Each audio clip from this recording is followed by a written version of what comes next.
বোতল বলতো, চক চক করছে, চোখ খুলি।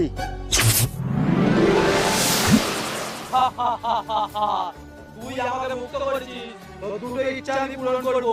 বল তোর প্রথম ইচ্ছা কি? তাহলে আমাকে এমন একটা বর দাও যেন আমি পরের জন্মে আম্বানির ঘরে জন্ম নিতে পারি।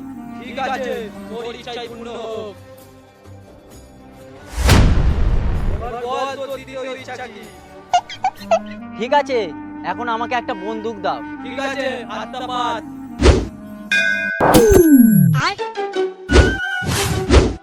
এই জন্মে তো যা হওয়ার হয়ে গেছে, বেঁচে কি লাভ? পরের জন্মে আম্বানির ঘরে জন্ম নেবো। আজকের তাজা খবর, মুকেশ আম্বানির পোষা কুকুর একটি বাচ্চা জন্ম দিল। সেই আনন্দে পুরো ভারতে জিও ফ্রি।